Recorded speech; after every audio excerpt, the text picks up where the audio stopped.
Hi hello నమస్తే welcome to debate point. నేను ప్రణయ్ వర్మ. ఈరోజు ప్రధానంగా కాంగ్రెస్ పార్టీ అభయహస్తం పేరుతో రిలీజ్ చేసిన మేనిఫెస్టోకి సంబంధించి మనం ఈరోజు చర్చించబోతూ ఉన్నాం.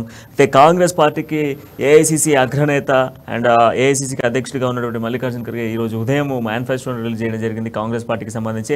అయితే గతంలో బీఆర్ఎస్ పార్టీ ఇచ్చినటువంటి మేనిఫెస్టోకు తెలంగాణ ప్రజానికం ఎదురు చూస్తున్నటువంటి కాంగ్రెస్ మేనిఫెస్టోకు ఈరోజు తెరదిగింది అనేది స్పష్టంగా తెలుస్తుంది. అండ్ దీంట్లో ప్రధానంగా మనం మాట్లాడుకోవాలి అంటే దాదాపుగా కూడా 42 పేజీలతో 37 ప్రధాన అంశాలతో కాంగ్రెస్ పార్టీ ఈరోజు మేనిఫెస్టో రిలీజ్ చేసిన సిచ్యువేషన్స్ కనబడుతున్నాయి. అయితే దీంట్లో ప్రధానంగా మనం చూసుకుంటే ఇప్పటికే కాంగ్రెస్ 6 గ్యారెంటీలకు సంబంధించినటువంటి అంశాలు మనందరికీ తెలిసిందే. దాంతో పాటుగా ఇటు రైతు, యూత్, ఎస్సీ, ఎస్టీ, బీసీ, మైనార్టీలకు సంబంధించినటువంటి డిక్లరేషన్తో పాటుగా తెలంగాణ ఉద్యమకారులకు సంబంధించినటువంటి సంక్షేమంలో భాగంగా 2500 ఇంటి గజాల స్థలంతో పాటుగా గౌరవ భృతి అంటూ కూడా కాంగ్రెస్ పార్టీ చెప్తోంది. అండ్ దాంతో పాటుగా వ్యవసాయానికి సంబంధించి మనం మాట్లాడుకుంటే వ్యవసాయ రంగానికి సంబంధించినటువంటి సంక్షేమంలో ప్రధానంగా మనం చర్చిస్తే 3 లక్షల వరకు వడ్డీ లేని రుణాలు అండ్ దాంతో పాటుగా రైతులకు సంబంధించినటువంటి 24 గంటల కరెంటుతో పాటుగా 2013లో ఉన్నటువంటి భూసేకరణ చట్టానికి సంబంధించినటువంటి భూసేకరణ చట్టాన్ని అమలు చేస్తామంటూ కూడా కాంగ్రెస్ పార్టీ చెప్తుంది. ఇక దాంతో పాటుగా రైతులకు ఇన్స్టెంట్గా కూడా సబ్సిడీ రుణాలతో పాటుగా పంట నష్టాన్ని కూడా వెంటనే కల్పిస్తామంటూ కాంగ్రెస్ పార్టీ చెప్తున్న సిచ్యువేషన్స్ కనబడతా ఉన్నాయి. అండ్ ఉపాధి హామీ పథకం కింద వ్యవసాయ రంగానికి ఆధునిక టెక్నాలజీ అందిస్తాం. అండ్ దాంతో పాటుగా నీటిపారుదల శాఖకు సంబంధించి నీటిపారుదల అంశాన్ని కూడా తేవనెత్తుతూ అండ్ కాళేశ్వరంలో జరిగినటువంటి అవినీతిపై హైకోర్టు జస్టిస్తో విచారణ జరిపిస్తాం. అంతేకాకుండా ఇప్పటి వరకు పెండింగ్లో ఉన్నటువంటి ప్రాజెక్టులన్నింటినీ పూర్తి చేస్తూ పాటుగా పాలమూరు రంగారెడ్డి ప్రాజెక్టుకి జాతీయ హోదాను కల్పిస్తామంటూ కూడా కాంగ్రెస్ పార్టీ చెప్తుంది. ఇక యువత ఉపాధి కల్పనకు సంబంధించినటువంటి వాటిలో మనం ప్రధానంగా చర్చిస్తే తొలి క్యాబినెట్లోనే మెగా డిఎస్సి అంటూ కూడా కాంగ్రెస్ పార్టీ చెప్తుంది. దాంతో పాటుగా 2 లక్షల ప్రభుత్వ ఉద్యోగాలను భర్తీ చేస్తామంటూ కూడా చెప్తున్న సిచ్యువేషన్స్ కనబడతా ఉన్నాయి. ఇక దాంతో పాటుగా రూరల్ యూత్కి సంబంధించినటువంటి కమిషన్ ఏర్పాటు చేస్తాం. దాంతో పాటుగా దానికోసం 1000 కోట్లు కేటాయింపు చేస్తామంటూ కూడా కాంగ్రెస్ పార్టీ చెప్తుంది. ఇక విద్యా రంగానికి సంబంధించి మనం చర్చిస్తే ప్రధానంగా ప్రతి విద్యార్థికి సంబంధించినటువంటి 5 లక్షల భరోసా కార్డును కల్పిస్తాం. దాంతో పాటుగా ప్రతి విద్యార్థికి ఫీజు రాయితీని కల్పిస్తాం. అండ్ దాంతో పాటుగా ప్రతి మండలాల్లో జాతీయ టెక్నాలజీలు కలిగినటువంటి ఇంటర్నేషనల్ స్కూల్స్ని ఏర్పాటు చేస్తాం ప్రతి మండల కేంద్రంలో అని చెప్పేసి చెప్తా ఉంది. కాంగ్రెస్ పార్టీకి సంబంధించినటువంటి మేనిఫెస్టోలో ఇంకొక అంశాన్ని చూస్తే స్కూళ్ళకు సంబంధించి ప్రైవేట్ స్కూల్ ఏవైతే ఇంటర్నేషనల్ స్కూల్స్ ఏర్పాటు చేస్తామన్నటువంటి స్కూళ్ళకు సంబంధించి ప్రతి స్కూల్ నుంచి కూడా ప్రత్యేకంగా ఉచిత రవాణా సౌకర్యాన్ని గ్రామీణ ప్రాంతాల్లో ఉండేటువంటి విద్యార్థుల కోసం కల్పిస్తాం. మధ్యాహ్న భోజన కార్మికులు ఎవరైతే ఉన్నారో అంటే ఇప్పటివరకు స్కూల్స్లలో మధ్యాహ్న కార్యక్రమాలు చేస్తున్నటువంటి వంట భోజనాలు చేస్తున్నటువంటి వాళ్ళకి సంబంధించి నెలకు 10,000 రూపాయలు ఇస్తామంటూ కూడా వాళ్ళకు జీతాలు ఇస్తాం అంటూ కూడా చెప్తుంది. ఇక అంతేకాకుండా విదేశీకి వెళ్ళేటువంటి బీసీ, ఎస్సీ, ఎస్టీలకు సంబంధించి మైనార్టీలకు సంబంధించిన విద్యార్థులకు 25 లక్షల రూపాయల ఆర్థిక సహాయాన్ని చేస్తాం. అండ్ దాంతో పాటుగా 6 గ్యారెంటీలతో పాటుగా 6 పాఠశాలను ప్రత్యేక ఇంటర్నేషనల్ స్కూల్స్ను కూడా ఏర్పాటు చేస్తామంటూ చెప్తుంది. ఇక రాష్ట్రంలో ఖాళీగా ఉన్నటువంటి డిఈఓ అండ్ ఎంఈఓ పోస్టులను భర్తీ చేస్తాం. అండ్ దాంతో పాటుగా బాసరా లాంటి IIIT తరహాలోనే మరొక 4 ఐఐటి కేంద్రాలను కూడా ఐఐటి సెంటర్లను ఏర్పాటు చేస్తామంటూ కాంగ్రెస్ పార్టీ చెప్తుంది.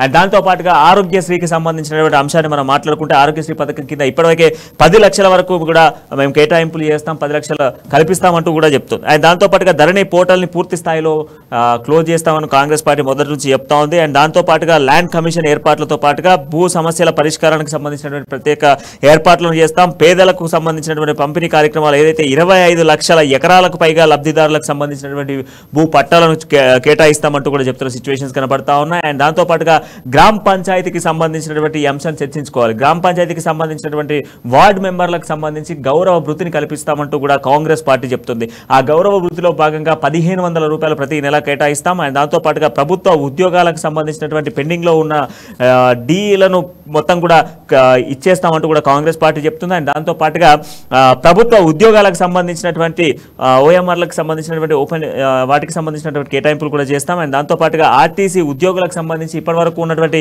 పిఆర్సీలను కూడా పూర్తిగా భర్తీ చేస్తాం, మన పిఆర్సీలను కూడా ఇస్తామంటూ కూడా చెప్తుంది. ఇక ప్రతి ఆటో డ్రైవర్కి సంబంధించి ప్రతి సంవత్సరానికి 12,000 ఆర్థిక సహాయాన్ని అందిస్తామంటూ కూడా చెప్తుంది. ఇక దీంతో పాటుగా పెండింగ్లో ఉన్నటువంటి ట్రాఫిక్ చలాన్లకు సంబంధించి అంటే తెలంగాణ రాష్ట్రంలో ఇప్పటివరకు ట్రాఫిక్ చలాన్లకు సంబంధించి మనం మాట్లాడుకుంటే చాలా పెండింగ్ చలాన్స్ ఉన్నాయి. వాటికి సంబంధించి 50% వాళ్ళకు రాయితీ కల్పిస్తామంటూ కూడా కాంగ్రెస్ పార్టీ చెప్తుంది. అండ్ దాంతో పాటుగా 50 సంవత్సరాలు దాటినటువంటి ఎవరైతే జానపద కళాకారులు ఉన్నారో జానపద కళాకారులకు సంబంధించి 3,000 రూపాయల పెన్షన్లు ఇస్తాం. దాంతోపాటుగా అంగన్వాడీ టీచర్లకు 18,000 రూపాయలతో పాటుగా ఈపీఎఫ్ పథకంలో కేటాయిస్తామంటూ కూడా చెప్తోంది. ఇక దాంతోపాటుగా చిన్న మధ్య తరగతి పరిశ్రమలకు సంబంధించినటువంటి వాళ్ళకు పరిశ్రమలకు సంబంధించినటువంటి పెట్టుబడులు, దాంతోపాటుగా వికలాంగులకు సంబంధించినటువంటి వాళ్ళకు కూడా ఆ పెన్షన్ కేటాయిస్తామని చెప్తోంది. ఇక నిరుద్యోగులకు సంబంధించినటువంటి నిరుద్యోగ కల్పన, దాంతోపాటుగా ప్రతి జిల్లా కేంద్రంలో రెసిడెన్షియల్ స్కూల్స్ కూడా ఏర్పాటు చేస్తాం. దివ్యాంగులకు 6,000 పెన్షన్లు కేటాయిస్తాం. దాంతో పాటుగా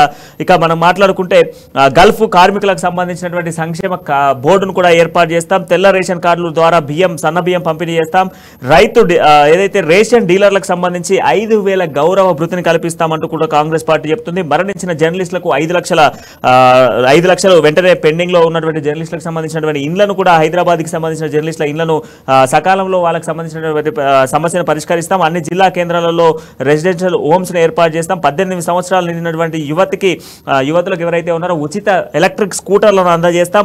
పుట్టిన ప్రతి ఆడబిడ్డకు బంగారు తల్లి పథకం కింద వాళ్ళకు ఆర్థిక సహాయాన్ని అందించడంతో పాటుగా ఇక ఇటువంటి మొత్తం 37 అంశాలను పూర్తి స్థాయిలో కాంగ్రెస్ పార్టీ ఈరోజు మేనిఫెస్టోలో చెప్పినటువంటి సిచ్యువేషన్స్ కనబడుతుంది. ఈ మేనిఫెస్టోకి సంబంధించి తెలంగాణ రాష్ట్ర బడ్జెట్ ఉన్నదే కేవలం 2 లక్షల కోట్లు.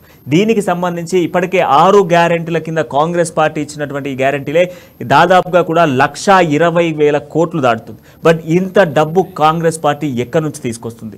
ఎక్కడి నుంచి తీసుకొచ్చి ఈ సంక్షేమ పథకాలు చెప్తున్నటువంటి ఈ పథకాలన్నీ ఎలా ప్రజలకు అందజేస్తుంది? దీనిపై చర్చ కొనసాగిద్దాం. మనతో పాటుగా బీజేపీ సీనియర్ నాయకులు సునీల్ కుమార్ గారు అండ్ అదేవిధంగా బీఆర్ఎస్ పార్టీ నుంచి సీనియర్ నాయకులు రామ్మోహన్ గారు అండ్ డాక్టర్ శివకుమార్ గారు కాంగ్రెస్ నుంచి మనతో పాల్గొన్నారు. ముందుగా మనం సునీల్ గారితో మాట్లాడదాం. సునీల్ గారు, ఇప్పుడు కాంగ్రెస్ పార్టీ చెప్తున్నటువంటి మేనిఫెస్టోకి సంబంధించి పూర్తి స్థాయిలో మీరు విన్నారు. సో దీంట్లో అమలు అయ్యేటువంటి పథకాలు ఏం కనబడతా ఉన్నాయి? ఈ బడ్జెట్ అంతా కాంగ్రెస్ పార్టీ ఏ విధంగా కేటాయించేటువంటి అవకాశాలు కనబడతా ఉన్నాయి? ప్రణయ్ గారు, ముందుగా అమ్మా టీవీ ప్రేక్షకులకు నా హృదయపూర్వక నమస్కారాలు. అట్లాగే ప్రణయ్ గారికి, తర్వాత పాల్గొంటున్న వారందరికీ కూడా నా హృదయపూర్వక నమస్కారాలు తెలియజేస్తున్నాను.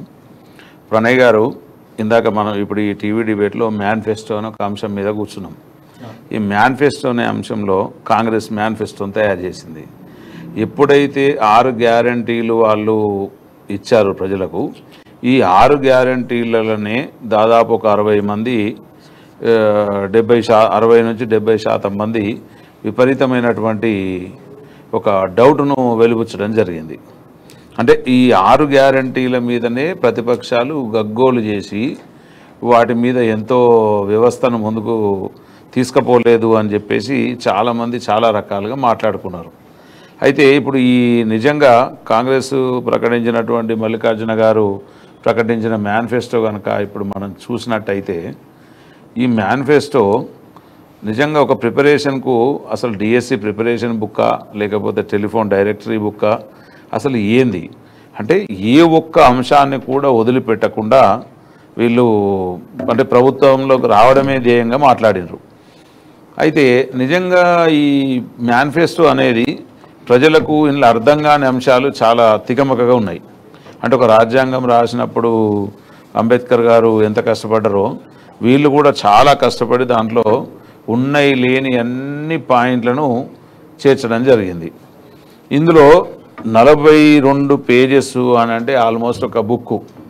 ఈ బుక్కును తయారు చేసి తెలంగాణ ప్రజల మీద రుద్దాలని చెప్పి మల్లికార్జున ఖర్గే గారు కావచ్చు, ఏఐసిసి అధ్యక్షులు, తర్వాత తెలంగాణ వర్కింగ్ ప్రెసిడెంట్లు కావచ్చు, తర్వాత రేవంత్ రెడ్డి గారు కానీ వీళ్ళందరూ కూడా అంటే వీళ్ళందరి సమీక్షతోనే ఈ మేనిఫెస్టో తయారైందని బీజేపీ భావిస్తుంది. అయితే బీజేపీ పార్టీ ఒక వ్యూహంతోనే సరే బీఆర్ఎస్ ఒక మేనిఫెస్టో పెట్టింది, కాంగ్రెస్ 6 గ్యారంటీలు పెట్టింది. ఈ 6 గ్యారంటీలతో పాటు వాళ్ళ మేనిఫెస్టో ఎట్లా ఉంటుంది? సో మా మేనిఫెస్టో రెడీ అయింది. రేపు 18వ తారీఖు నాడు అమిత్ షా గారి సమక్షంలో మేనిఫెస్టో రిలీజ్ అవ్వడం జరుగుతుంది. అయితే ఒక్కటండి, ఇప్పుడు ఏదైనా మనం ఓటర్లను ఒక గొర్రెలుగా భావించో లేకపోతే తెలంగాణ ప్రజలను ఒక తెలివి తక్కువ వాళ్ళుగానో కేవలం ఏదో తెలంగాణ ప్రజలంటే ఉచితాలకు ఆశపడి బతికే వాళ్ళు, మేము ఏది చెప్తే దానికే వీళ్ళు తలొగ్గి ఓట్లేస్తారు అనే విధంగా గతంలో బీఆర్ఎస్ కానీ ఇప్పుడు కాంగ్రెస్ కానీ చాలా చాకచక్యంగా వాళ్ళకున్న తెలివినంతా వడగట్టి ప్రజల మీద నూరిపోసి ప్రజల మీద రుద్దాలని చెప్పేసి చాలా గట్టి ప్రయత్నం అయితే జరుగుతూ ఉంది. ఈ ప్రయత్నంలో ప్రణయ్ గారు ఇవాళ మన తెలంగాణకు ఉన్న బడ్జెట్ 2 లక్షల పైచీలకు కోట్లు. ఇందులో ఇప్పుడు ఇచ్చినటువంటి కాంగ్రెసు వారి మేనిఫెస్టో కనుక సాంతాడంత లిస్టు, అంటే ఆల్మోస్ట్ ఇక్కడ నుంచి ఢిల్లీ అంత దూరం ఉన్నది. ఇంత పెద్ద లిస్టులో కేవలం వీళ్ళు ఇచ్చే బడ్జెట్లో 1,25,000 కోట్ల రూపాయలు వీళ్ళు ఇచ్చినటువంటి, వీళ్ళు ప్రామిస్ చేసినటువంటి వాటికే సరిపోతుంది. సో అట్లాంటప్పుడు మిగతా ఉన్నటువంటి ఇంకా 75 లక్షలలో ఈ తెలంగాణ రాష్ట్రాన్ని ఏ రకంగా నడపగలుగుతారు? అంటే ఇప్పుడు ప్రజలు మేమేమంటున్నాం అంటే, ఏ పార్టీ అయినా అధికారంలోకి రావాలంటే ఒక 10, 12 లేకపోతే ఒక 5, 6 ఉంటాయి. కానీ వీళ్ళు టోటల్గా ఏకంగా అంటే ఒక 100 సంవత్సరాల దాకా పాతకపోతాం అన్నట్టుగా రాసి పెట్టారు. ఇవాళ మేనిఫెస్టోనే ఇంపార్టెంట్ కాదు. ఇవాళ ఒక ఎగ్జాంపుల్ చెప్తామండి. ఒక డిఎస్సి పరీక్ష రాసేవాడు ఒక బుక్ చదువుకుంటాడు. ఆ బుక్ కిలోదా, 2 కిలోదా, 3 కిలోదా, బుక్ ఇంపార్టెంట్ కాదు, చదవడం కూడా ఇంపార్టెంట్ కాదు. చదివింది గుర్తుపెట్టుకొని రాసినాడే ఉత్తీర్ణుడు అవుతాడు. సో ఇవాళ వీళ్ళు మేనిఫెస్టో రిలీజ్ చేసినంత మాత్రాన సరిపోదు. ఇందులో సాధ్యాలు ఎన్ని, అసాధ్యాలు ఎన్ని, అలవి కాని హామీలతోని ప్రజలను మోసం చేయడానికి కాంగ్రెస్ పార్టీ శతవిధాల ప్రయత్నం చేస్తూ ఉంది. సరే, కర్మకో మంచికో చెడుకో ప్రజలల్లో కాంగ్రెస్ అని ఒక మూమెంట్ అయితే లేచింది.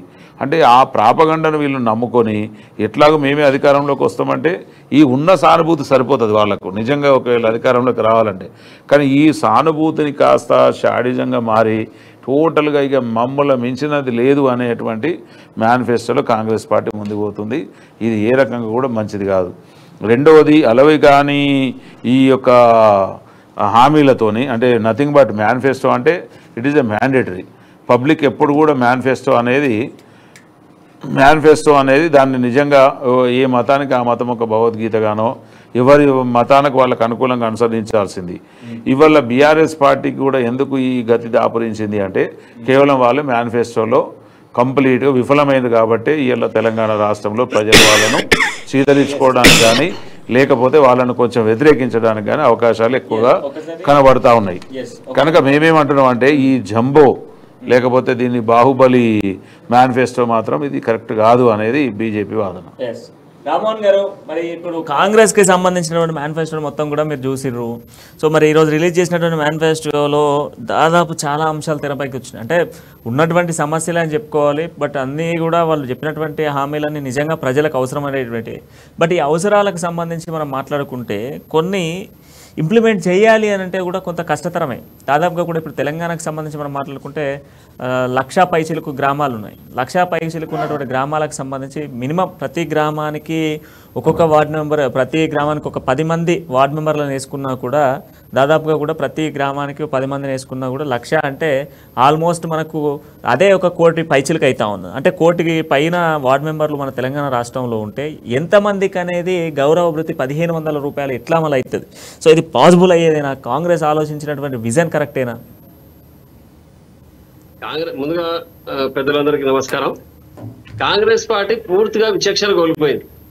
ఎటు తిరిగి ఏ అడ్డదారి తొక్కైనా సరే, అడ్డదారు దొక్కైనా సరే, మందిని ఏమార్చైనా సరే, కేవలం అధికారంలోకి రావడం ఎలా అనే విధానంలో వాళ్ళు ఆలోచన చేస్తారు తప్పితే ఇది వాస్తవానికి ఇది క్షేత్రస్థాయిలో ఇటువంటి పథకాలు పూర్తి చేయగలుగుతామా లేదా, మన ప్రజలకు ఇచ్చినటువంటి హామీలు నెరవేర్చగలుగుతామా పూర్తి అవగానే ఎవరికి లేదు అక్కడ కాంగ్రెస్ పార్టీ. ఎందుకంటే అందరు విచక్షణ కోల్పోయారు. ఎటువైపు చూసినా గానీ ముఖ్యమంత్రి కేసీఆర్ గారి యొక్క ప్రభంజనం కనిపిస్తా ఉంది. ఎటువైపు వీన్ని ఈ యొక్క ప్రభుత్వాన్ని ఎట్లయితే దెబ్బ కొట్టాలా, ఎట్లయితే బుడ్డదల్లా దీనిపైన ప్రయత్నం చేసి అది నెరవేరలేదు. చివరికి వీళ్ళని మభ్యపెట్టైనా, ప్రజలను మభ్యపెట్టైనా సరే అలవిగా హామీలను ఇచ్చి వాడు నెరవేర్చే పరిస్థితి లేకుండా చేసుకునే పరిస్థితి ఉంది ప్రభుత్వాన్ని. ఈ రోజు ఈ యొక్క 6 గ్యారెంటీల పేరు మీద అని చెప్పి 4 రోజులు ఊదరగొట్టిర్రు. తర్వాత ఇప్పుడు పుస్తకమే ప్రింట్ చేసిన వాళ్ళు 48 పేజీల పుస్తకం ప్రింట్ చేసి ఇవన్నీ మేము నెరవేరుస్తామని చెప్తే దీనికన్నా హాస్యాస్పదం ఇంకోటి లేదు. అరే గడిచిన 10 సంవత్సరాల క్రితం కాంగ్రెస్ ప్రభుత్వం అధికారంలో ఉన్నది. ఈ ఇంట్లో చెప్పిన ఒక్క పనినా వాళ్ళు చేయగలిగిన కనీసం వీడు ఒక జిగర్ తీసుకోలే వాళ్ళు. అంటే దీన్ని ప్రస్తావనే లేదు. గడిచిన 10 సంవత్సరాల క్రితం కేంద్రంలో వాళ్ళే రాష్ట్రంలో వాళ్ళే ఉండి ఎటువంటి సంక్షేమ పథకాలు తెలంగాణ ప్రాంత ప్రజలకు ఇవ్వకుండా ఈ రోజు మేమేదో ఇస్తాం అని ఎవరు నమ్ముతారు ఇవన్నీ కూడా? కాబట్టి అదంతా ప్రజలు ఏదో నమ్ముతారు మమ్మల్ని, వారు విశ్వసిస్తారు మమ్మల్ని అని చెప్పి ప్రజలు మభ్యపెట్టే పరిస్థితిలో ఉన్నారు. ఎట్టి పరిస్థితుల్లో కూడా కాంగ్రెస్ పార్టీని ప్రజల రాష్ట్రంలో విశ్వసించే పరిస్థితి లేదు. ఎందుకంటే వీళ్ళు చెప్పేటువంటి అబద్ధాలు. ఈ రోజు మూసివేసిన స్కూళ్లు తెరుస్తామని మాట్లాడుతారు. ఇలా ప్రభుత్వ పాఠశాలలు ఎందుకు మూసివేయబడ్డావో దానికి శాస్త్రీయ ఆధారం ఉంది. సాంకేతికంగా టెక్నికల్ గా ఎక్కడైతే పాఠశాల మూయబడ్డో అక్కడ కనీసం 10 విద్యార్థుల కంటే తక్కువ స్థాయిలో విద్యార్థులు వస్తున్నందున పాఠశాలను మూసివేసి అక్కడ ఉన్న దగ్గర గ్రామాల్లోకి ఆ పిల్లలను తీసుకొని జైన్ చేయడం, షరీఫ్ చేయడం జరిగింది వాళ్ళని.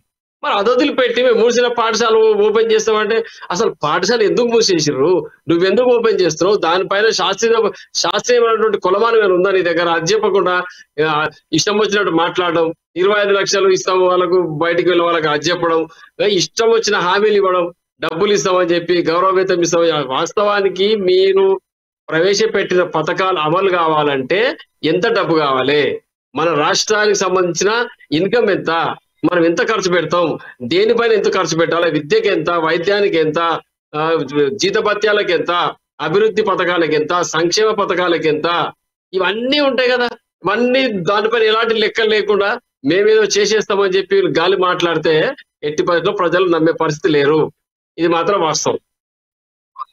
ప్రణయ్ గారు వినిపిస్తుందా? ఎస్ ఎస్ అన్న గారు, ఒక్క నిమిషము. అన్నతో పాటుగా శివకుమార్ గారు ఉన్నారు, డాక్టర్ శివకుమార్ గారు.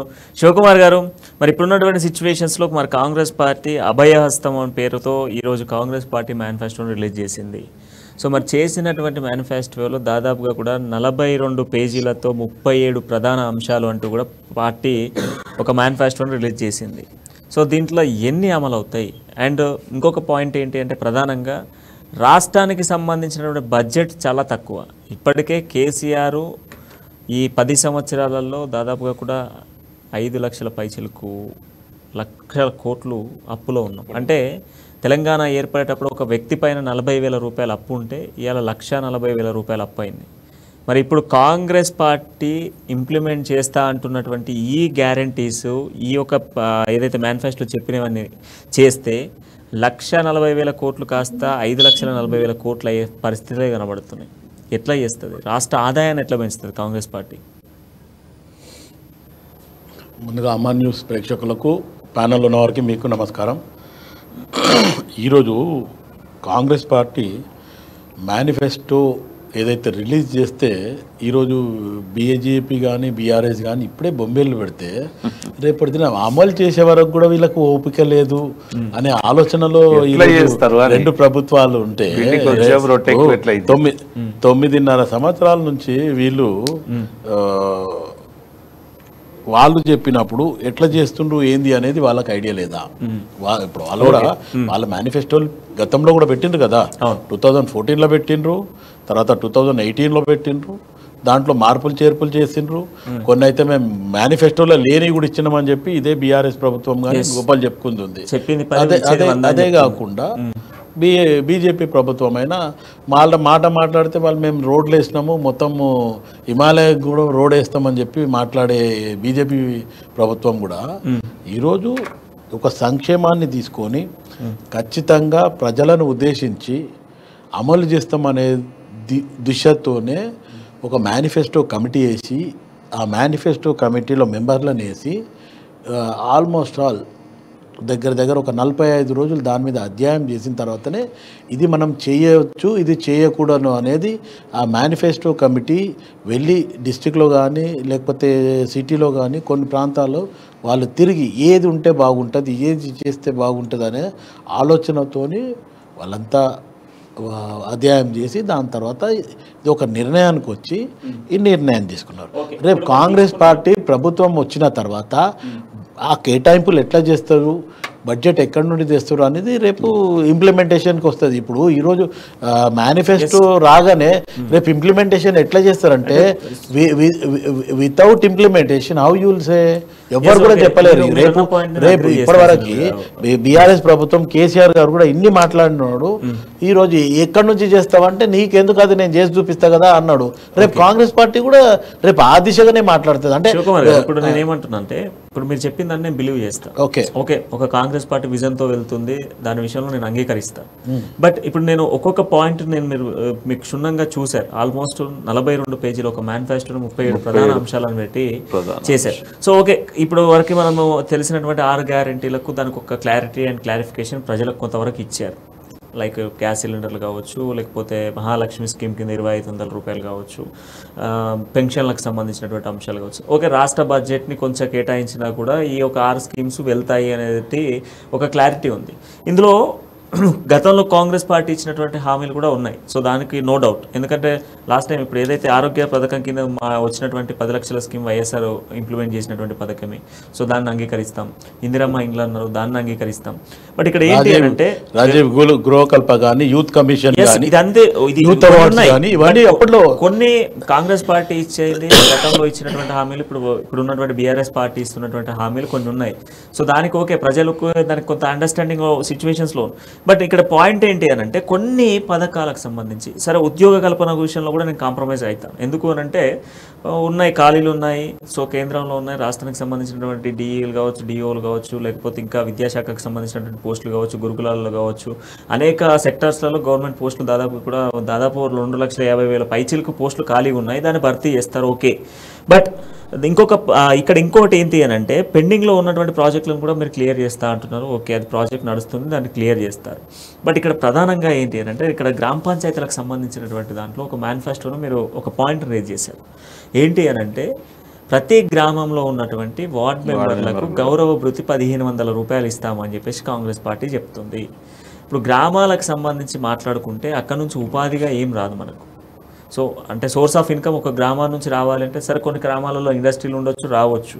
బట్ ఇంకా కొన్ని గ్రామాలలో ఎటువంటి ఉపాధులు లేవు. వాళ్ళే చేతిలో రెక్కాడితే డొక్కాడేటువంటి సిచ్యువేషన్స్లో కూలీనాలు చేసుకొని వెళ్ళేటువంటి వాళ్ళు ఉంటారు. సో వ్యవసాయం చేసుకునేటువంటి వాళ్ళు ఉంటారు. సో అక్కడ నుంచి సోర్స్ ఆఫ్ ఇన్కమ్ ఏముండదు.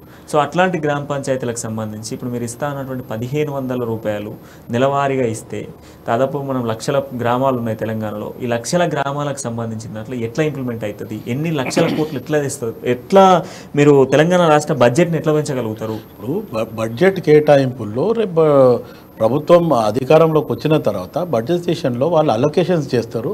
ఆ అలొకేషన్ ఉన్న బడ్జెట్లకేనే ఈ కేటాయింపులు చేస్తారు తప్ప అది ఎట్లా చేస్తారు అంటే ఆ సాధ్యాలు ముందే ఎట్లా చెప్తారు?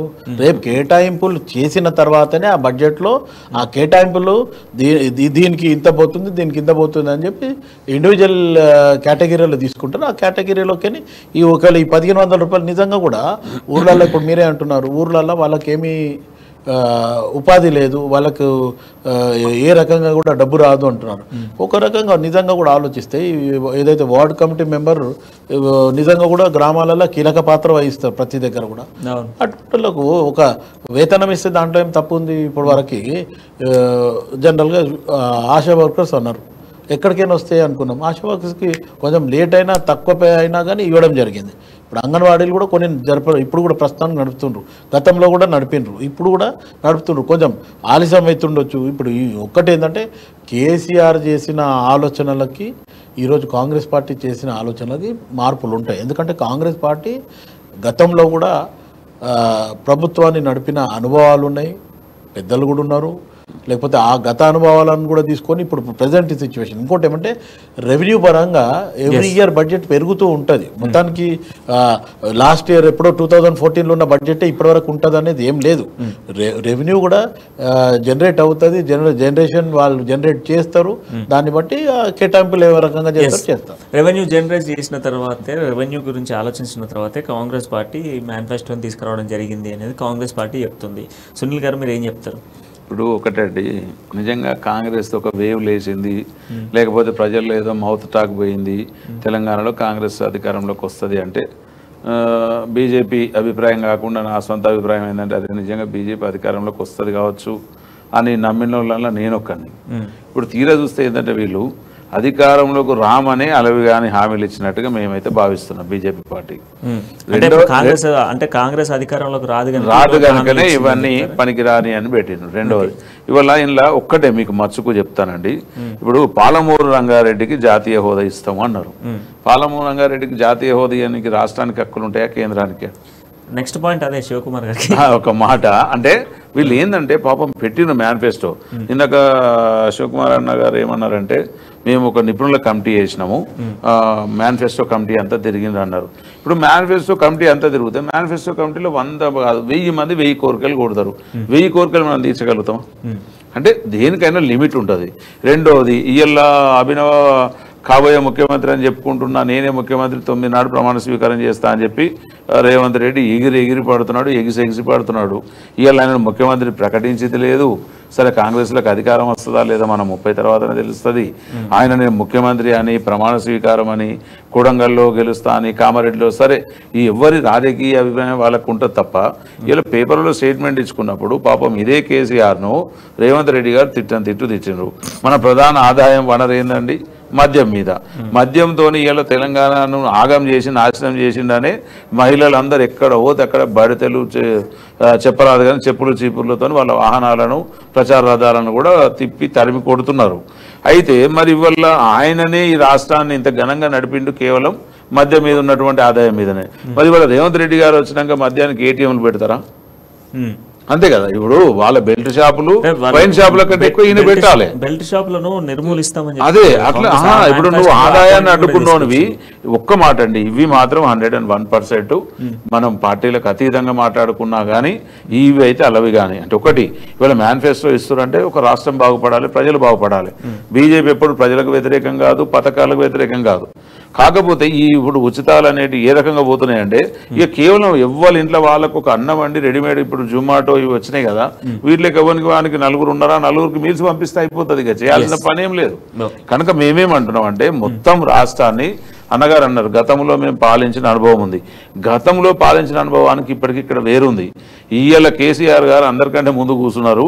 ఈ 9 ఏళ్లలో మొత్తం మలావ్ అంతా తీసేసాను, అక్కడ ఏం లేదు. ఆ నిండుకుండా పెరుగుకుండా దాన్ని ఇలా మొత్తం తీసేసాను. ఈగలు తప్ప అక్కడ ఏం లేదు.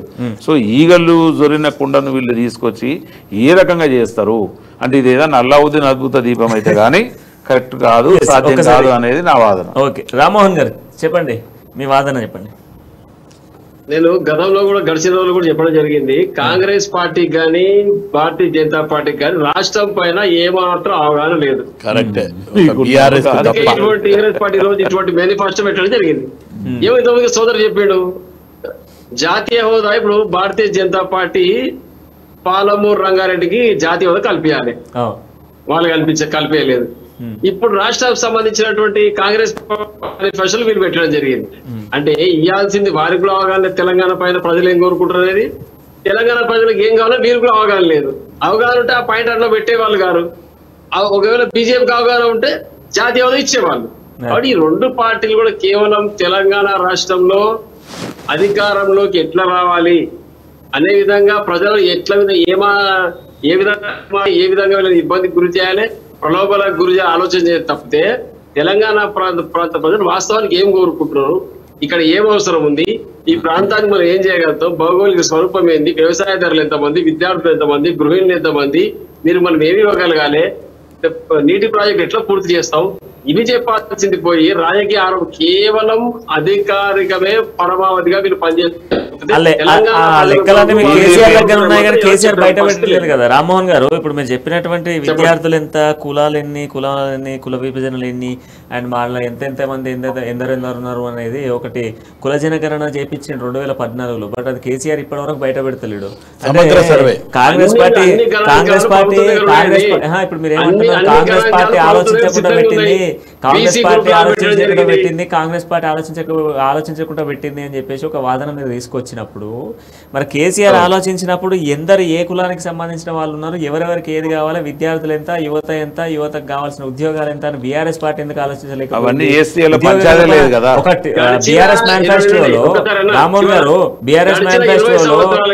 రామ్మోహన్ గారు ఒక పాయింట్, ఒక నిమిషం ఎస్, మీరు అన్న వాదన నేను ఒప్పుకుంటాను. బట్ మీ మేనిఫెస్టోకి సంబంధించిన దాంట్లో టీఎస్పీఎస్సీలో పునర్విభజన చేస్తాము, అందులో కొత్త రిక్రూట్మెంట్ చేస్తామని చెప్పారు తప్ప ఉద్యోగాలు ఇస్తాము అన్నటువంటి పాయింట్ ఎందుకు మేము మేనిఫెస్టోలో చెప్పలేదు? ఇప్పటి ఒకసారి గడిచిన 10 సంవత్సరాలు కాంగ్రెస్ పార్టీ ఎన్ని ఉద్యోగాలు ఇచ్చింది, తెలంగాణ వచ్చిన తర్వాత టీఆర్ఎస్ ప్రభుత్వం ఎన్ని ఉద్యోగాలు, ఒక్కసారి మీరు గణాంకాలు తీయండి. ఎస్ ఇద్దాం ఖచ్చితంగా 10,000 ఉద్యోగాలు మాత్రం కాంగ్రెస్ పార్టీ ఇచ్చింది. ఈ రోజు తెలంగాణ వచ్చిన తర్వాత 9 సంవత్సరాలు 1,00,000కు పైగా ఉద్యోగాలు బీఆర్ఎస్ ప్రభుత్వం ముఖ్యమంత్రి కేసీఆర్ గారికి ఇవ్వడం జరిగింది. ఇది వాస్తవమా కాదా? ఇద్దాం, దానికి సంబంధించినటువంటి పాయింట్ రైజ్ చేద్దాం. ఎందుకంటే రేపు ఖచ్చితంగా కూడా ఇప్పుడు బీఆర్ఎస్ పార్టీ ఎన్ని ఉద్యోగాలు ఇచ్చింది అండ్ ఇప్పుడు కాంగ్రెస్ పార్టీ కూడా చెప్తుంది కదా 2 లక్షల ఉద్యోగాలు ఒక సంవత్సరానికి కేటాయిస్తామని చెప్పేసి, ప్రభుత్వం ఏర్పడిన వెంటనే భర్తీ చేస్తాము. తొలి క్యాబినెట్ లోనే మెగా డిఎస్సి ఇప్పటి వరకు డిఎస్సికి సంబంధించినటువంటి బీఆర్ఎస్ పార్టీ రామ్మోహన్ గారు బీఆర్ఎస్ పార్టీ ఇప్పటి వరకు అప్పుడు టీఆర్ఎస్ పార్టీగా ఉన్నా ఇప్పుడు బీఆర్ఎస్ పార్టీగా మారినా కానీ డిఎస్సికి సంబంధించినటువంటి అంశాన్ని ఇప్పటి వరకు బీఆర్ఎస్ పార్టీ ఎత్తలేదు, అది మీకు కూడా తెలుసు. సో మరి కాంగ్రెస్ పార్టీ ఆ పాయింట్ ఉద్యోగాలు కల్పన చేస్తామని చెప్పడం జరిగింది. ఉద్యోగ కల్పన చేస్తాం, అందులో డిఎస్సి టీచర్ పోస్టులు ఉండొచ్చు, అన్ని రంగాలకు సంబంధించి ప్రభుత్వ ఉద్యోగాలు ఇవ్వడం జరుగుతుంది. ప్రియారిటీ బట్టి ఒకటి ముందు ఒకటి వెనుక అంతే. డిఎస్సి ఒకటి చెప్పినంత మాత్రాన మిగతా ఉద్యోగాలు ఇచ్చినట్టు కదా. మీ ఉద్యోగాలు ఖచ్చితంగా తెలుసు. 9 సంవత్సరాల క్రితం కాంగ్రెస్ ప్రభుత్వం పరిపాలన ఉండి ఏం చేసింది కాంగ్రెస్ ప్రభుత్వం? ఉద్యోగాలు ఇవ్వాలా చెప్తే ఎట్లా నమ్ముతారు? మీ పాయింట్ ఏంటంటే గడిచిన 60 సంవత్సరాలు కాంగ్రెసే కదా ఈ ప్రాంతాన్ని పాలించింది, ఇప్పుడు ఏం చేస్తుంది అన్న పాయింట్ మీరు చూస్తారు. ఓకే, మీరు ఇచ్చిన ఉద్యోగాలు దురుద్దేశంతో ఈ మాటలు మాట్లాడుతున్నారు కాంగ్రెస్ ప్రభుత్వం. ఖచ్చితంగా రామ్మోహన్ గారు, ఎందుకంటే ఇప్పుడు మీరు ఇచ్చినటువంటి ఉద్యోగాలకు సంబంధించినటువంటి ఉద్యోగాలంతా కూడా మీ ఎమ్మెల్యేల దగ్గర ఎక్కడ ఉన్నారో అందరూ చూస్తా ఉన్నారు. సో ఒక పాయింట్ ఒక్క నిమిషం రామ్మోహన్ గారు, ఒక్క నిమిషం మనకు కాంగ్రెస్ పార్టీకి సంబంధించి ఒక జాతీయ హోదా కల్పిస్తామని చెప్పేసి ఒక పాలమూరు రంగారెడ్డికి సంబంధించినటువంటి ఒక పాయింట్ ఈ రోజు అదే పాయింట్ మాట్లాడదాం. సో శివకుమార్ గారు, ఇప్పుడు శివకుమార్ గారు పాలమూరు రంగారెడ్డికి జాతీయ హోదాని కల్పిస్తామని చెప్తా ఉన్నాం. సో ఇప్పుడు జాతీయ హోదా కల్పించాలి అని అంటే అది కేంద్రం చేతిలో ఉంది. సో ఇప్పుడు కాంగ్రెస్ ఆలోచన కేంద్రం కూడా మేము గెలవబోతున్నాం, గెలిచిన తర్వాత జాతీయ హోదా కల్పిస్తాం అన్నటువంటి ఆలోచన లేదు. కేంద్రంతో మేము అంటే ఇప్పుడు బీజేపీ కేంద్రంలో ఉంది ప్రస్తుతం. సో మీరు అధికారంలో ఇప్పుడు రేపు డిసెంబర్ 3న అధికారంలోకి వస్తున్నాం అన్నటువంటి ధీమాను మీరు వ్యక్తం చేస్తూ ఉన్నారు. మరి వచ్చిన వెంటనే మోదీతో సంప్రదింపులు చేసి జాతీయ హోదాను కల్పిస్తారా, లేదు పార్లమెంట్ ఎన్నికల తర్వాత ఆ పార్లమెంట్లో కూడా మేము గెలుస్తాం, గెలిచిన తర్వాతనే మేము జాతీయ హోదా కల్పిస్తామనే ధీమాతో జాతీయ హోదా చేస్తున్నారా? ప్రధానమంత్రి కూడా చెప్పండి. ఏదైతే పాలమూరు రంగారెడ్డికి గతంలో కూడా జాతీయ హోదా కావాలని చెప్పి మన వెంకటస్వామి గారు కూడా చాలాసార్లు అడగడం జరిగింది పార్లమెంట్లో ఉన్నప్పుడు. అయితే ఇప్పుడు ఉన్న పరిస్థితులు ఏంటంటే కాంగ్రెస్ పార్టీ ఆ ప్రస్తావన తీసుకురావడానికి కారణం ఏంటంటే ఇప్పుడున్న ప్రస్తుతం ఉన్న సంకేతాలు రేపు కాంగ్రెస్ పార్టీ అధికారంలోకి వస్తుంది, ప్రమాణ స్వీకారం చేస్తామనే దాకా కూడా వాళ్ళు ఆలోచించిండ్రు అంటే ప్రజల నాడి ఎంతవరకు ఉంది, ప్రజలు వాళ్ళు ఏం కోరుకుంటున్నారు అనేది మాకు అర్థమయ్యే మేము ఆ మాట మాట్లాడు. అంటే ఇప్పుడు బీజేపీని ఒక భయానికి గురి చేసి ఈరోజు బీజేపీ జాతీయ హోదా కల్పిస్తుంది ఈ పాయింట్ రైజ్ చేస్తే అన్నటువంటి ఆలోచన చేస్తే సంతోషమే. ఎందుకంటే బీజేపీ ఇప్పుడు మీరు ఈ పాయింట్ రేజ్ చేసినట్టే బీజేపీ రేపు పొద్దున్నే కల్పిస్తుంది. గతంలో కూడా కాంగ్రెస్ పార్టీ తెలంగాణ ఇస్తుంది అని చెప్పినప్పుడు ఇదే బీజేపీ పార్టీ ఒకవేళ మేము అధికారంలోకి వస్తే 100 రోజులలో చేస్తాము అని చెప్పిన రోజులు కూడా ఉన్నాయి ఇదే బీజేపీ పార్టీకి.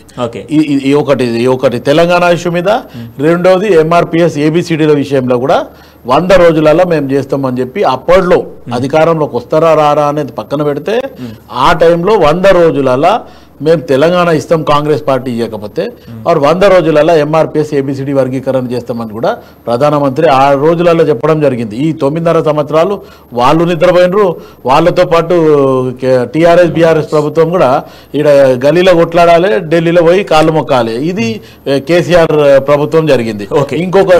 ఇంకొక విధంగా ఏంటంటే ఈ రోజు కూడా మన రామ్మోహన్ గారు మాట్లాడేది ఏమంటే గడిచిన 10 సంవత్సరాలు ఏం చేసిండ్రంటే ఈ రోజు గడిచిన 10 సంవత్సరాలు 2004 నుంచి 2013 తర్వాత అదేంటంటే రాజశేఖర రెడ్డి ప్రభుత్వం లేదా కాంగ్రెస్ పార్టీ ప్రభుత్వం స్వర్ణయుగం అది. ఆ ప్రభుత్వం ఇంకా మీరు ఎవరు కూడా తెలియదు. ఇప్పుడు మీ కేసీఆర్ ఇంకొక జన్మెత్తిన ఆ స్థాయిలో తీసుకురాలేడు. ఎందుకంటే ఈ రోజు ప్రజలకి అన్ని రకాలుగా బెనిఫిట్లు అన్ని ఆరోగ్యశ్రీ రైతులకు విత్తనాలు ఇవ్వడం జరిగింది, రైతులకి రుణమాఫీ చేయడం, కరెంటు మాఫీ చేయడం ఏం చేయలేదంటారు.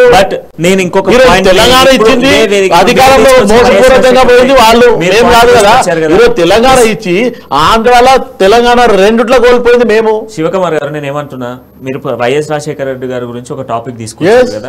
సరే నేను అదే వైఎస్ రాజశేఖర రెడ్డి గురించి ఇంకొక మాట మాట్లాడతాను. చెప్పండి. 2009లో కాంగ్రెస్ పార్టీ అధికారంలో ఉన్నప్పుడు, కేంద్ర అధికార పార్టీగా కాంగ్రెస్ ఉన్నప్పుడు, కాంగ్రెస్ పార్టీ వైఎస్ రాజశేఖర రెడ్డి పోరాడి ఇక్కడ ఉమ్మడి ఆంధ్రప్రదేశ్లో ఉన్నటువంటి ప్రజలకు గ్యాస్ సిలిండర్లు రాయితీ ఇవ్వాలి అని చెప్పేసి గ్యాస్ సిలిండర్ల పైన రాయితీ తీసుకొచ్చింది కాంగ్రెస్ ప్రభుత్వం.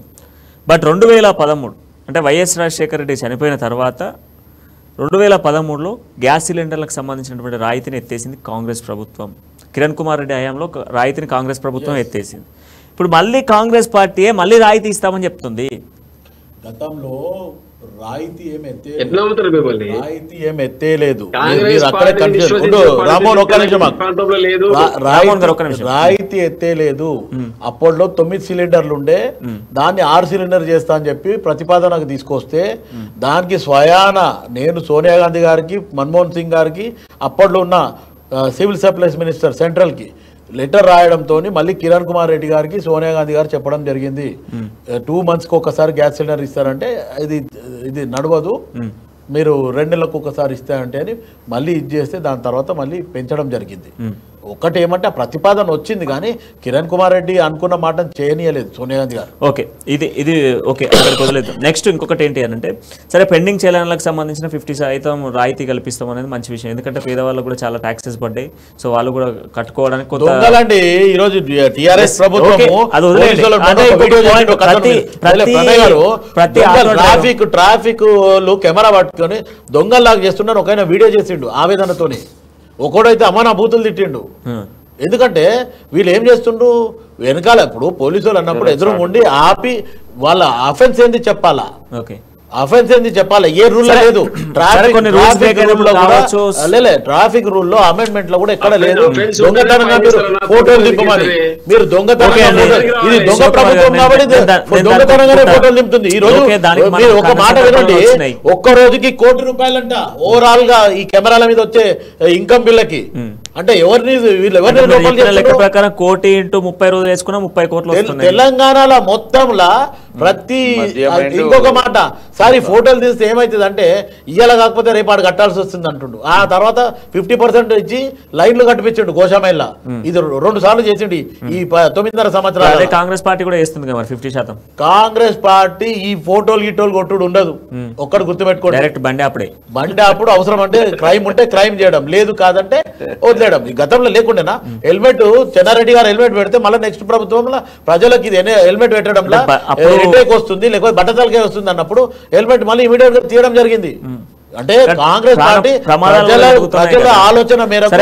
ఇంకొక మాట, ట్యాంక్ మోడ్ పైన ఒక బ్యానర్ పెట్టింది, మీకేమైనా అవసరం ఉంటే ఏమైనా ఇబ్బందులు ఉంటే ప్రజా సేకరణ సంతకాలు అని చెప్పి పెట్టి సంతకాలు చేపించి దాని మీద క్వశ్చన్స్ రాసిండ్రు ప్రజలు. రోడ్ మీద పోయేటోళ్ళు, వాకింగ్ చేసేటోళ్ళు, పొద్దున వాకర్స్ దానిపైన పెట్టి మీకు ఏది ప్రజల వల్ల ఏమి ఇబ్బంది ఉంది. ఈరోజు ప్రజలకు దర్బార్ పెట్టింది రాజశేఖర రెడ్డి.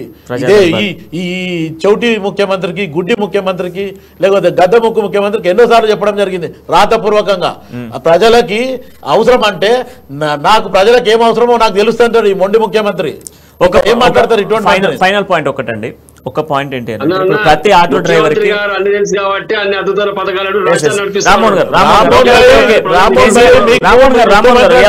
కాంగ్రెస్ పార్టీకి తెలంగాణలో 2014 నుంచి ఇటువంటి అడ్డమైన ఒక్క నిమిషం శివకుమార్ గారు ఒక పాయింట్ ముఖ్యమంత్రి ప్రజలని భాష మార్పిచ్చేసి ఇది తెలంగాణ భాష అనుకుంటారు. ఓకే,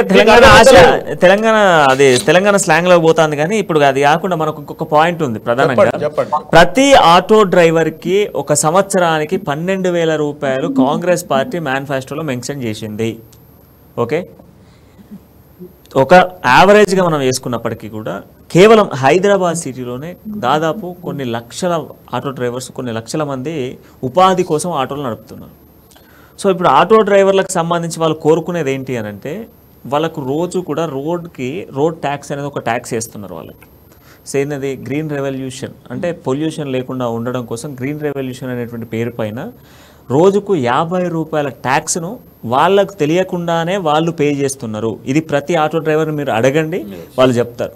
సో ఆటో డ్రైవర్లకు సంబంధించినటువంటి ఆ రాయితీని ఎత్తేస్తే అది చాలా వరకు బెనిఫిట్ ఉండేది. ఇప్పుడు ఈ 12,000 రూపాయలు ఇంటూ యావరేజ్గా హైదరాబాద్కే తీసుకుంటే 10 లక్షల మంది అనుకున్నప్పటికీ కూడా దాదాపుగా కూడా 12 లక్షల కోట్ల రూపాయలు ఒక సంవత్సరానికి కాంగ్రెస్ పార్టీ కేటాయించాలి. ఎక్కడి నుంచి కేటాయిస్తుంది? ఏ ట్యాక్సెస్ రూపంగా కాంగ్రెస్ పార్టీ బెనిఫిట్స్ ఏ రూపకంగా ఆలోచించి ఇది ఒక పాయింట్ తీసుకొచ్చింది. అండ్ ఇంకొకటి రేషన్ కార్డులకు ఒక్క నిమిషం రామ్మోహన్ గారు, ఇంకొక పాయింట్. ప్రతి గ్రామంలో రేషన్ డీలర్లు ఉన్నారు. తెలంగాణ రాష్ట్ర వ్యాప్తంగా 5,000 రూపాయల గౌరవ భృతి అని చెప్పేసి కాంగ్రెస్ పార్టీ చెప్తుంది. రేషన్ డీలర్లలో ఇప్పటికే జరిగేది అవినీతి. వాళ్ళు ఒక నెల పేరు మీద వాళ్ళకి కావాల్సిన ఇన్కమ్ని 50,000 రూపాయల వరకు సంపాదించుకొని అమ్ముకుంటారు. అట్లాంటి వాళ్ళకి మళ్ళీ మీరు గౌరవ భృతి అని చెప్పేసి 5,000 ఇచ్చి పెంచి పోషిస్తున్నారు.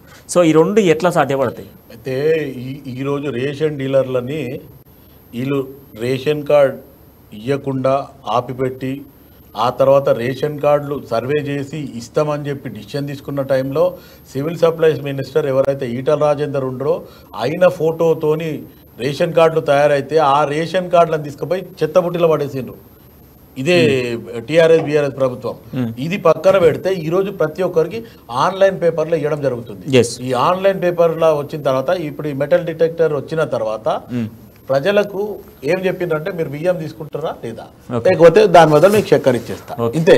ఇప్పుడు గతంలో కిరణ్ కుమార్ రెడ్డి ప్రభుత్వం మీద ఒక మాట అన్నారు, 160 రూపాయలకి ప్రజలకి రావాల్సిన వస్తువులు ఒక 10 నుంచి 12 వస్తువులు ఒక మూట కట్టి ఇది కాంగ్రెస్ పార్టీ ఇస్తున్న ఇది అని చెప్పి ఇవ్వడం జరిగింది.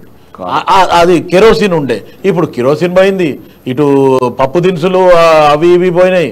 ఇప్పుడు మిగిలింది ఏంది? ఒక బియ్యము, ఒక చక్కెర. ఇది తప్ప లేదు. ఇంకోటి రేషన్ కార్డు లేదంటున్నారు. ఇంకొక మెయిన్ ఒక టాపిక్ ఏంటంటే, నేను మొన్న రీసెంట్లీ నా దృష్టికి వచ్చింది, ప్రతి దగ్గర మీ సేవకు పోతే ఫస్ట్ చెప్పింది 15 రూపాయలు 20 రూపాయలు అన్నారు. ఈరోజు 45 రూపాయలు 50 రూపాయలు అంటున్నారు. వాళ్ళు ఆఫ్ ద రికార్డ్ 300, 600, 1000 రూపాయలు తీసుకుంటున్నారు ఈరోజు వీళ్ళు పెట్టిన పరిస్థితి. ఇంకొకటి, ఒక ఇన్కమ్ సర్టిఫికేట్ తీసుకోవాలంటే దానికి మ్యాండేటరీ ఒక రేషన్ కార్డు చేసిండు. వీళ్ళ బతుకుకి రేషన్ కార్డు ఇప్పటివరకు ఇంత ప్రాబ్లం చేస్తున్నారు. ఇప్పటివరకు దీనిపై కాంగ్రెస్ మేనిఫెస్టో, రేపు బీజేపీ మేనిఫెస్టో కూడా రాబోతుంది. దీనిపై ఖచ్చితంగా సుదీర్ఘంగా చర్చించాల్సిన అంశం ఉంది. ఎందుకంటే మూడు పార్టీలకు సంబంధించిన మేనిఫెస్టోను ముందు పెట్టుకుందాం. దీనిపై సుదీర్ఘ చర్చ కొనసాగిద్దాం. థ్యాంక్ యూ శివకుమార్ గారు, అండ్ థ్యాంక్ యూ సునీల్ గారు, అండ్ థ్యాంక్ యూ రామ్మోహన్ గారు. తెలంగాణలో కాంగ్రెస్ అభయాస్తం అంటూ కూడా మేనిఫెస్టోను రిలీజ్ చేసింది. బట్ ఇవి సాధ్యపడతాయా, అసాధ్యంగానే మిగులుతాయా? గతంలో ఇచ్చినటువంటి హామీల సంగతి ఏంటి అంటూ కూడా ప్రశ్నిస్తుంది Congress party. But Congress party ఈ 37 అంశాలకు సంబంధించి 42 పేజీల మేనిఫెస్టో సక్సెస్ అవుతుందా? ఎంతవరకు సక్సెస్ కాబోతుంది? తెలంగాణ ప్రజలు దీని గురించి ఆలోచించబోతా ఉన్నారా? డిసెంబర్ 3న ఎలాంటి రిజల్ట్ రాబోతోంది? నవంబర్ 30న ఏ విధంగా ఓటింగ్ చేయబోతా ఉన్నారు? దీనిపై చర్చ మరొకసారి కొనసాగిద్దాం. అంటిల్ నేను చూస్తున్నాం న్యూస్ జనం కోసం, నిజం కోసం.